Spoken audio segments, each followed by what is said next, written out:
നാം ഇവിടെ ചർച്ച ചെയ്യുന്നത് നിങ്ങളുടെ നാളെ എന്ന ജ്യോതിഷ വിഷയമാകുന്നു.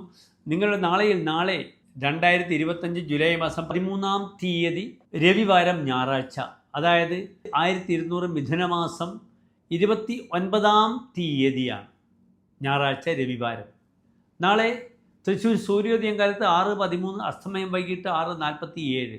നാളത്തെ രാഹുകാലം എൻ്റെ പ്രിയപ്പെട്ട പ്രേക്ഷകർക്ക് സുപരിചിതമാണ്.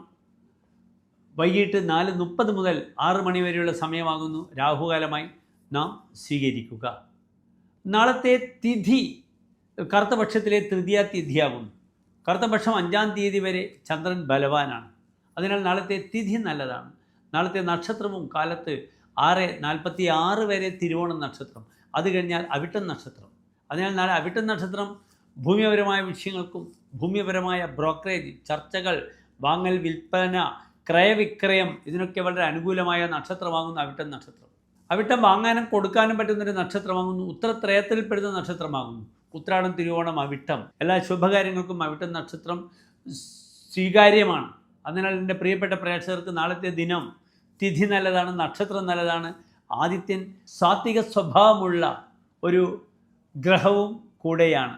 അതിനാൽ എൻ്റെ പ്രിയപ്പെട്ട പ്രേക്ഷകർക്ക് നാളത്തെ ദിനം കാലത്ത് 9:30 മുതൽ 11:30 വരെയുള്ള സമയം ശുഭകാര്യങ്ങൾക്കായി ഉപയോഗിക്കാൻ പറ്റുന്ന ശുഭ സമയമാകുന്നു ഞാൻ നിങ്ങളുമായി ചർച്ച ചെയ്തിപ്പോൾ തന്നിരിക്കുന്നത്. നാളെ അവിട്ട നക്ഷത്രമാകയാൽ ഇന്ന് ജാതകവശാൽ ചൊവ്വ നിൽക്കുന്നത് പുരുഷരാശിയിലാണ്.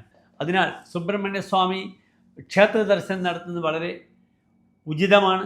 അതിനുമപ്പുറം നാളെ ഞായറാഴ്ച ശിവൻ്റെ ദിനമാണ്. ശിവപുത്രനാണ് ആര്? സുബ്രഹ്മണ്യ സ്വാമി. അതിനാൽ സുബ്രഹ്മണ്യ സ്വാമിക്ക് സന്താന വിഷയത്തിലേക്ക് അവരുടെ സ്വസ്ഥതക്കായിക്കൊണ്ട് അവിടെ സുബ്രഹ്മണ്യ പൂജ നമുക്ക് ചെയ്യാം. ത്രിമധുരം പഞ്ചാമൃതം അവിടെ ഭഗവാനെ നിങ്ങൾക്ക് വഴിപാടായി സമർപ്പിക്കാം. എല്ലാ പ്രിയപ്പെട്ട പ്രേക്ഷകർക്കും ശോഭനമായ നല്ലൊരു നാളെ ആശംസിക്കുന്നു. നന്ദി, നമസ്കാരം.